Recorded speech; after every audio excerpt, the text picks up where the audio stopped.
pemirsa, senang sekali berjumpa lagi dengan Anda semua di dalam program Cantik Beauty is for Everyone yang membahas mengenai dunia kecantikan dan juga dunia kesehatan. Nah, bersama para narasumber yang sudah teruji dalam bidangnya. Inilah dia program Cantik Beauty is for Everyone. Hari ini kita akan membahas nih mengenai riasan wajah yang biasa dipakai oleh para wanita. Nah, bersama para narasumber yang sudah ahli dalam bidangnya. Hari ini saya kedatangan dua dokter cantik, yaitu Dokter Donna dan juga Dokter Shirley. Halo dokter, selamat pagi. Pagi. Bagaimana kabarnya dok? Baik. Wah, kita udah lama ya nggak berjumpa ya, luar biasa nih. Happy New Year loh, Happy New Year. Nah, hari ini dok, kita ini mau bahas yang biasa kita pakai nih sehari-hari, yaitu mengenai dampak makeup untuk kulit kesehatan. Wah, ini pasti penting banget ya buat para pemirsa yang ada di rumah, karena selain kita ingin mempercantik diri, tapi juga kesehatan kulit harus kita perhatikan. Iya kan dok? Betul banget. Nah, sekarang aku mau nanya nih ya, dok, kira-kira jenis makeup itu ada apa aja sih dok? Oke, waduh jenis makeup tuh banyak banget ya dok ya. Mungkin secara garis besar bisa dibagi beberapa bagian ya. Karena kan ada makeup untuk area mata, ada makeup untuk area wajah, dan juga ada makeup untuk area bibir gitu ya. Kalau untuk mata aja cukup banyak nih dokter Echa nih ya, dari mulai alis gitu kan ya, ada pensil alis gitu kan. Terus kemudian untuk area kelopak matanya ada eye primer gitu supaya membuat warnanya eyeshadow lebih menyala gitu ya. Terus kemudian ada juga bahkan maskara kan ya untuk mempertegas bulu mata gitu. Ada juga sekarang tuh eyeliner kan ya, eyeliner tuh juga macam-macam ternyata kan ya, ada yang bentuknya gel, ada yang bentuknya pensil ya kan, ada yang bener-bener liquid gel juga gitu. ada, pomade juga ada. Aduh, saya baru dengar tuh ternyata ada yang banyak pomade banget ya. sekarang ya jenis-jenisnya. Oke, gila banyak banget ya, apalagi yang wajah ya Dr. Shirley ya, lebih banyak lagi tuh. Nah, mungkin dari Dokter Shirley nih, dok boleh dong di-spill kira-kira jenis makeup apa sih yang biasa Dokter Shirley pakai nih buat sehari-hari? Yang buat sehari-hari? Kalau buat sehari-hari dari yang mana dulu? Wajah? Iya, dari wajah. Kalau dari wajah biasanya, ini ngomongin makeupnya ya langsung ya. Kalau makeupnya itu biasanya pakai sunscreen. Ini sebelum makeup ya. Iya, biasanya jadi pakai di-prep sunscreen. di Prep dulu prep biasanya. ya. Sunscreen dulu, atau bisa juga dengan serum atau moisturizer supaya wajah juga lebih lembab. Itu setelah itu bisa dengan primer. Kalau untuk makeup, untuk acara-acara lebih formal biasanya lebih lengkap gitu makeupnya. Pakai primer, lalu kemudian ada foundation. Bisa pilih ya antara foundation, biasanya BB cream atau CC cream, itu juga bisa, dan bentuknya juga bermacam-macam. Ada yang liquid, ada yang cair, ada yang krim, iya ada yang krim juga. Lalu ada powdernya, setting powder, itu bentuknya padat atau bubuk. Iya betul. Biasanya, atau bisa ada juga setting spraynya, ada setting spray, itu untuk akhir ya. Lalu ada juga blush. Blush untuk pemerah supaya lebih segar. Lalu ada contouring untuk kontur bagian-bagian tertentu ya, misalkan rahang atau hidung atau dahi. Lalu ada concealer, itu untuk menutupi biasanya Dark circle ya. Dark circle juga bisa, betul. Atau bekas-bekas jerawat, biasanya. betul. Iya, lalu ada bronzer, ada highlighter. Wah, ternyata banyak Banyak ya. banget nih Banyak pemirsa banget. ya. Kira-kira ini kalau dikumpulin mungkin ada 10 item lebih banyak Lebih, ya. ya. Lebih Iya, ya banyak. dari itu ya, banyak ya. Nah, tapi di antara banyaknya ini kan makeup ini berlapis-lapis ya, Dok ya. Kira-kira nih sebelum kita masuk dampaknya ya, aku mau nanya, kan dari kulit aja nih ada foundation, ada BB cream, ada CC cream. Nah, itu sebenarnya perbedaannya apa sih, Dok, di antara itu semua? Antara si foundation, BB cream, CC Iya, cream ya? betul. Oke. Biasanya kalau BB cream, CC cream itu dia lebih ringan. Oh, Ya. oke. Teksturnya juga lebih tidak sekental foundation. Biasanya foundation tuh lebih pekat dan lebih bisa menutupi misalkan bekas jerawat atau scar-scar yang tidak terlalu dalam itu bisa Pakai foundation ya, pakai Dok, ya? foundation tuh bisa lebih tertutup gitu, lebih tidak Coveragenya tampak lebih daripada BB cream atau CC cream gitu.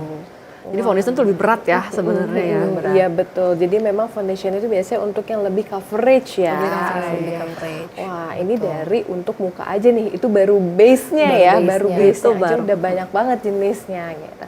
Nah, tapi Dok, setelah itu ya Dok ya, kita kan udah menggunakan untuk wajah nih ya, tadi antara foundation, BB cream dan CC cream.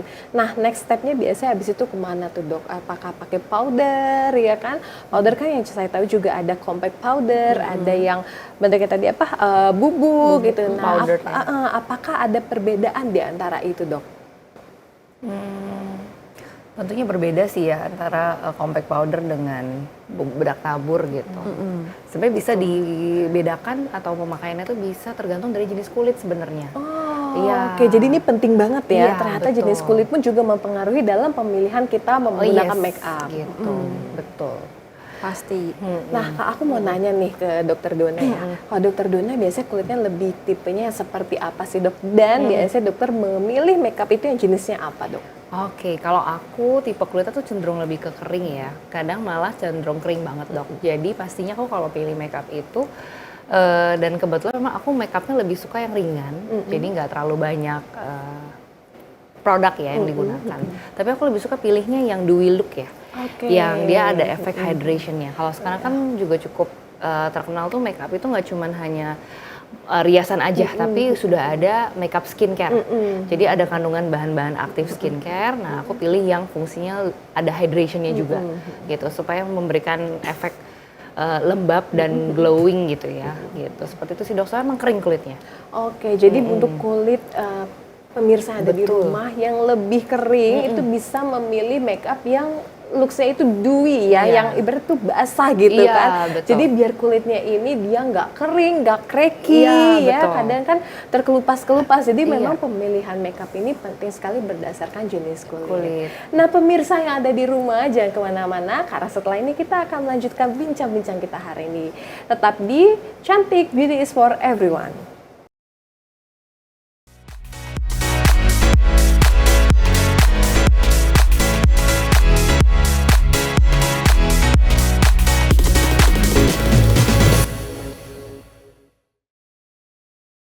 Halo pemirsa, kembali lagi bersama saya di dalam program Cantik Beauty is for Everyone. Nah, kita mau melanjutkan nih bincang-bincang kita hari ini mengenai make up. Halo, Dokter Dona dan juga Dokter Shirley. Nah, tadi kita udah sempat bahas ya Dok mengenai make up untuk wajah. Nah, nextnya nih biasanya setelah kita pakai foundation ya kan, setelah kita pakai atau BB cream, CC cream, aku mau nanya nih biasanya untuk kita bikin tirus. Nah, itu ada nggak tuh kunciannya pakai apa tuh Dok kalau untuk bikin tirus? Biasa pakai contouring ya. Pakai contouring ya. Nah, jadi pemirsa nih bisa pakai contouring dan contouring itu yang aku tahu dia ada liquid, ada ada yang krim juga. Ada krim, ada yang compact juga. Oh iya, luar biasa banyak banget Banyak ya. banget sediaan tipenya. Sediaan tipenya banyak banget. Nah, bisa pakai contouring. Kalau Dokter Dona biasanya pakai contouring nggak Dok? Aku, Iya. waduh, kalau aku biasanya sih Dok, sebenarnya sejujurnya nggak pakai kontur ya. Oh, nggak pakai contouring. Padahal sebenarnya kontur bagus banget sih untuk membuat wajah jadi lebih tirus Yes, gitu ya. Apalagi tipe-tipe pipi cabi kayak aku gitu ya.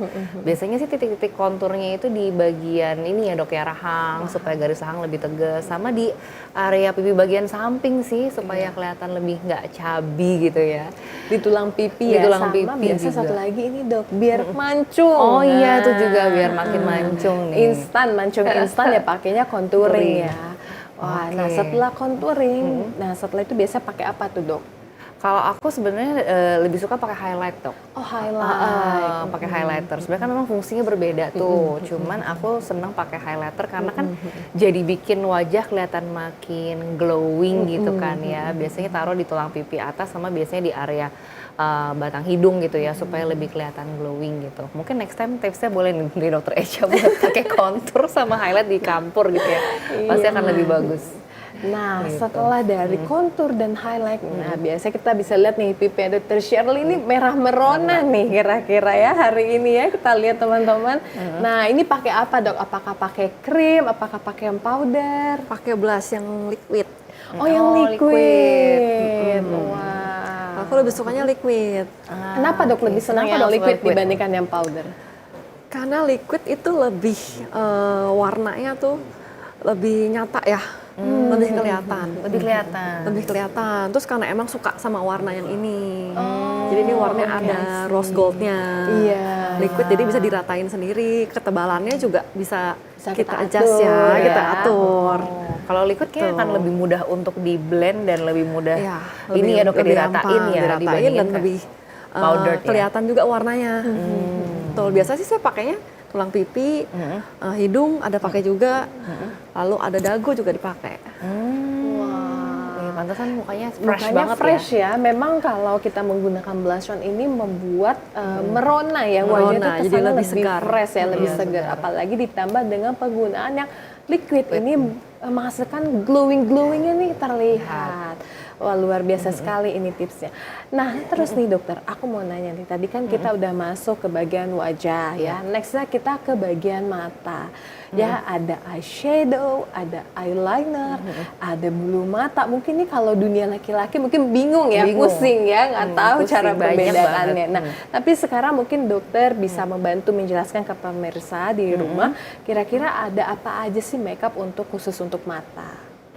Kalau makeup khusus untuk mata tadi sempat kita bahas dikit-dikit ya dok ya mengenai kan macam-macam ya ada eyebrow pencil biasanya untuk mempertegas alis ya biasanya wanita tuh kalau bangun tidur nggak ada alis kelihatannya kayaknya nggak makeup tapi begitu nambah alis langsung jreng gitu kan ya langsung kayak seger gitu matanya. Terus kemudian ada eyeshadow juga nih untuk membuat tampilan kelopak mata tuh jadi bisa diatur ya dok ya tergantung warnanya gitu. Bisa membuat mata jadi kesannya lebih besar gitu ya, lebih tegas gitu. Terus kemudian ada juga eyeliner dan juga maskara. Nah tapi sebenarnya makeup untuk area mata juga perlu hati-hati dok karena juga bisa mempengaruhi kesehatan mata. Contohnya kalau suka penting pakai nih. maskara ya dok ya, terus membersihkannya kurang baik, Betul. itu bisa menyebabkan terjadinya infeksi loh pada kelenjar minyak yang terdapat di kelopak mata gitu. Nanti biasanya jadinya bintitan biasanya. Betul, setuju banget Gitu, ya. Ini jadi perlu hati-hati diperhatikan ya ngebersihinnya. kebersihan untuk makeup khusus di daerah mata. Mata, betul. Nah, move setelah dari mata kita turun ke bibir. Dari mata bukan turun ke hati ya, Dok? Iya, oh, enggak. Bibir Betul dulu. juga ya, Oh, dari bibir mana dulu. turun ke hati, tapi Bibir ini dulu, bibir baru dulu. hati. Iya, khusus di makeup lewat bibir dulu. Nah, kalau Dokter Shirley, biasanya kan bibir kita ini kan suka kering ya, Dok ya. Nah, gimana sih how to achieve looks bibir yang kalian tuh plumpy, yang healthy dengan make up? Dengan make up. Kalau kita biasanya dengan tindakan dokter ya. Iya, biasanya kita tindakan ya dok ya. Kalau di sini Filler atau khusus skin yang booster bibir setiap gitu ya. orang bisa menggunakan setiap hari. Sekarang make up ya. Make up. Kalau make up kalau untuk bibir supaya plumpy tanpa filler ya. Tanpa Biasanya bisa dengan lip balm dulu. Karena kan kalau untuk bibir kering bisa kita pakai lip balm dulu sebagai base-nya. Lalu bisa dengan lip liner. Lip liner jadi dia untuk bikin garis untuk membentuk bibir. Jadi biar lebih Mempertegas tegas gitu Mempertegas ya. bibir dan itu membentuk gitu. Jadi bentuk bibirnya mau kayak gimana nih? Gitu. Bisa pakai lip liner. Lalu setelah itu bisa pakai lipstick atau bisa pakai Lip gloss. lip gloss. Ya, sekarang ada lip gloss, ada bentuk lipstick macam-macam ya. Ada yang matte, ada yang glossy. Glossy. Betul. Gitu. Sebenarnya kalau pakai lip liner tuh kalau nggak salah bisa dibesarin juga nggak sih dok volumenya karena garis bibirnya tuh di gambarnya lebih tinggi gitu. Bisa juga Biasanya ya? begitu ya. Biasanya begitu, tips Biasanya and trick ya, begitu. biasanya begitu. Wah, jadi kita dari bibir ya, bibir ini bisa kita buat terlihat lebih plumpy, lebih seksi ya kan hanya dengan makeup. Nah, setelah ini kita akan bahas nih dokter mengenai dampaknya nih, dampak makeup terhadap kesehatan kulit. Nah, kita sebelum masuk ke dampak negatifnya, nah kita akan masuk dulu nih ke dampak positifnya. Kira-kira apa saja sih dampak positif yang kita dapatkan dari riasan makeup? Oke, jadi kalau dampak positifnya itu makeup ini kan berfungsi untuk menutupi kekurangan kulit ya dok. Misalnya seperti ada bekas-bekas jerawat, ada bopeng-bopeng tipis gitu ya, itu bisa lebih diratakan. Jadi tekstur kulit dan juga meratakan warna kulit dengan penambahan make up seperti itu. Dan tentunya akan membuat seseorang jadi lebih percaya diri tentunya. Karena kan kalau ada bekas-bekas jerawat, terus ada bopeng, biasanya membuat jadi tidak nyaman gitu ya, tidak percaya diri. Tapi memang kalau bopengnya kasusnya sudah cukup berat, tentunya make up saja tidak bisa menyelesaikan masalah ya. Tentunya harus melakukan perawatan yang lebih intensif. Seperti itu sih. Wah, nah pemirsa yang ada di rumah, tadi kita baru aja bahas mengenai dampak positif. Nah, untuk tahu dampak selanjutnya, jangan kemana-mana, tetap di program Cantik Beauty is for Everyone.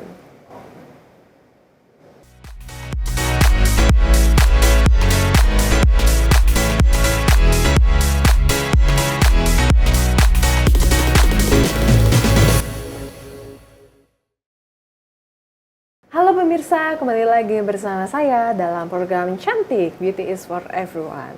Hari ini kita sedang membahas mengenai dampak make up terhadap kesehatan kulit. Nah, tadi kita udah ngobrol-ngobrol nih mengenai dampak positifnya terhadap kesehatan kulit. Sekarang kita akan masuk ya dok ya ke dalam dampak negatifnya dari penggunaan make up terhadap kesehatan kulit. Nah, mungkin boleh nih Dr. Shirley dok, dijelaskan boleh dok? Jadi kalau dampak negatifnya itu ada bermacam-macam ya, bisa menyumbat pori-pori, ya kan, karena makeup itu bisa menyumbat pori-pori dan menyebabkan komedo atau jerawat, timbul jerawat. Lalu bisa menyebabkan penuaan dini, karena makeup itu juga bisa merusak elastin kulit, gitu. Lalu bisa juga menyebabkan alergi, reaksi alergi, karena kan makeup juga mengandung pewangi, biasanya ada pewanginya yang tajam atau nggak cocok sama pewanginya, biasa bisa alergi. Lalu bisa juga menimbulkan merah-merah, ruam-ruam, iritasi, dermatitis iritan ya. Iritasi juga bisa, karena kan ada pengawetnya, ada bahan pengawet, lalu ada wangi-wangi tadi juga bisa bikin iritasi. Paraben juga Paraben, betul. Ternyata banyak itu. ya dampaknya pada kesehatan kulit kita. Dengan catatan nih, kita juga harus hati-hati dalam pemilihan produk make up ya. Betul. Nah, Dokter Dona, aku mau nanya dok, kira-kira apa saja sih kandungan tadi yang sudah di-mention ya oleh Dokter Shirley, kandungan yang bisa menyebabkan alergi atau iritasi pada kulit? Jadi kalau bahan yang sebenarnya kan kosmetik itu kan pencampuran cukup banyak ya dok, dari mulai bahan-bahan pewarnanya juga ada, terus kemudian juga ada bahan-bahan tambahan lainnya. Nah salah satunya itu paraben ya, mungkin pernah dengar ya dok. Sebenarnya kan dia salah satu bahan yang terkandung dalam skincare dan juga make up. Tapi sekarang ini paraben tuh beberapa produk sudah memilih tidak menggunakan. Kenapa? Karena memang dia beresiko membuat alergi gitu. Jadi kalau ada pasien, ada orang yang menggunakan terus kebetulan alergi dengan paraben ya gatal-gatal gitu ya, urtikaria, kemerahan kulitnya. Terus kemudian ada juga bahan yang misalnya ada orang yang alergi sama kacang-kacangan, itu ternyata nggak bisa juga dok pakai produk yang ada kandungan shea butternya gitu. Jadi memang setiap kondisi bisa berbeda-beda tergantung alerginya dengan bahan apa ya. Terus kemudian ada juga yang kandungannya ada isopropil alkohol, itu mudah menyebabkan iritasi, kulit jadi lebih kering, seperti itu. Dan bahkan ternyata ada juga foundation yang untuk orang yang cenderung berjerawat dan berminyak kulit itu mengandung benzoyl peroxide. Padahal kita tahu benzoyl peroxide itu kan adalah produk yang fungsinya untuk mengatasi jerawat gitu. Memang sih bisa mengurangi tampilan jerawat, terus kulit jadi tidak terlalu berminyak, tapi tetap aja ada resiko iritasi. Gitu. Kalau iritasi ya biasa kulit akan jadi kering, ya kan, mengelupas dan juga memerah. Gitu. Aku sendiri ada satu case juga, kebetulan waktu itu pasien ya dok. Ini juga hati-hati nih buat para pemirsa gitu ya, kalau pakai makeup dilihat expired date-nya kapan. Betul. Itu penting banget. Jadi ada juga waktu itu aku ada satu case pakai foundation yang sudah expired dok. Akhirnya jadi fungal acne. Jadi berjerawat, berjerawat tapi ya gara-gara jamur ya, sehingga gambaran jerawatnya itu satu wajah gitu dan jerawatnya juga berkelompok gitu ya. Nah kalau fungal acne ya pastinya pengobatannya akan cukup lama dan harus menggunakan anti jamur. Jadi bukan cuma pengobatan acne biasa gitu dok. Seperti itu sih, jadi emang harus hati-hati gitu dan pilihlah makeup yang cocok dengan jenis kulit. Wah, ternyata nih ya ada satu case yang cukup unik, tapi betul. juga hampir mungkin banyak orang yang menyepelekan karena melihatnya aduh sayang ya, masih banyak banget make upnya gitu. Tapi pemirsa yang ada di rumah tetap harus hati-hati, kalau sudah lewati dari expired date harus kita pilah ya, kita buang, kita ganti dengan make up yang baru. Karena bisa menyebabkan yang tadi disebutkan oleh Dokter Dona, yaitu fungal acne ya, yaitu akne, jerawat yang disebabkan oleh jamur. Wah, ternyata ini satu case yang cukup unik ya gitu. Betul. Karena memang Dengan sering sekali ya pada pasien itu mereka setelah makeup ada yang, aduh kok aku jerawatan Iya, gitu kan. Nah mungkin ini bisa kita lihat dari expired date-nya juga, selain dari kandungan yang terkandung dalam makeup tersebut. Nah dokter, mungkin pemirsa di rumah ini masih bingung nih bagaimana sih ciri-ciri makeup, bagaimana ciri-ciri atau reaksi kulit jika dia tidak cocok dengan makeup. Oke, mungkin dokter share dulu gimana? Reaksi kulit ya, biasanya kemerahan, ada kemerahan atau timbul jerawat atau beruntusan ya, atau jerawat kecil-kecil, komedo, putih-putih misalkan, atau yang hitam-hitam, komedo hitam, komedo putih, white and blackhead, itu bisa karena menyumbat pori-pori, makeup yang menyumbat. Mungkin penyebabnya itu karena kurang bersih pembersihannya, karena setelah pemakaian makeup kita harus cleansingnya juga harus double, terus harus bersih banget nih, harus yakin bersih. Kalau nggak bisa menyumbat. Lalu bisa juga adanya kerutan, timbul kerutan, fine line, wrinkle, itu juga bisa disebabkan karena elastinnya juga terganggu karena terlalu sering menggunakan make up. Ya. Satu lagi kalau nggak cocok ya tentunya biasanya reaksinya tuh bermacam-macam ya dok. Bisa ada yang reaksi perih di kulit, ada yang reaksi gatal, gitu iritasi, pengelupasan kulit dan juga kemerahan. Aku sendiri pernah dok pakai primer ya, cobain gitu ya, primer. Terus sesaat setelah dipakai itu langsung perih, perih gitu di kulit gitu. Terus ya udah langsung ya harus dibilas dong ya, harus dibilas terus langsung ditenangkan dengan menggunakan moisturizer. Jadi memang nggak bisa ternyata pada saat pemakaian malah jadi perih gitu kulitnya, seperti itu sih dok. Wah, ternyata memang itu adalah ciri-ciri dari reaksi ya, iritasi dari bahan makeup terhadap jenis kulit kita gitu. Memang nggak semua makeup, mungkin ada beberapa makeup yang kurang cocok ya pada kesehatan kulit kita. Nah, sama satu lagi nih dok, bagaimana sih cara kita meminimalisir nih dampak negatif yang tadi sudah kita mention sebelumnya? Oke. Kalau untuk orang yang kulitnya berminyak tentunya pakainya yang non komedogenik ya, supaya tidak menyumbat pori-pori. Kan bisa dipilih dok, sekarang banyak sekali formulasi make up ya yang sudah non komedogenik, jadi nggak menyumbat pori-pori. Terus kemudian pilihlah produk yang sesuai dengan tipe kulit tadi. Kalau misalnya memang berjerawat ya pilihlah yang formulasi lebih ringan, mungkin CC cream gitu ya. Meskipun memang kalau dibandingkan dengan foundation coveragenya beda jauh gitu ya, tapi paling tidak bisa sedikit menutupi dan tidak terlalu berat juga gitu daripada menimbulkan masalah lebih lanjut gitu ya, akne lebih banyak. Terus kemudian kalau yang kulitnya kering ya bisa pilih produk yang memang ada efek hydration ya. Biasanya sekarang cukup banyak kosmetik dicampur dengan hyaluronic acid dok, dengan HA ya. Jadi setelah penggunaan malah kulit jadi terjaga kelembapannya seperti itu. Dan tentunya ya setelah menggunakan makeup wajib membersihkan dengan bersih ya. Tadi dokter sudah bilang double cleansing gitu ya. Dibersihkan dengan menggunakan makeup remover, terus kemudian facial wash gitu. Untuk terus udah gitu ya dibalikin lagi nutrisinya, hidrasinya dan juga proteksi kulitnya. Wah, ternyata inilah ya tips and triknya yang penting sekali dalam kita melakukan pemilihan makeup. Nah, pemirsa yang ada di rumah, inilah bahasan kita hari ini yang semoga saja bermanfaat, karena khususnya ini dalam wanita-wanita ya yang sering menggunakan makeup. Jangan sampai, boleh mempercantik diri, tetapi jangan sampai merusak dari kesehatan kulit kita. Saya Dr. Vanessa beserta Dr. Dona dan Dr. Shirley dan juga seluruh kru yang bertugas, kami pamit undur diri. Sampai jumpa di episode cantik selanjutnya. Beauty is for everyone.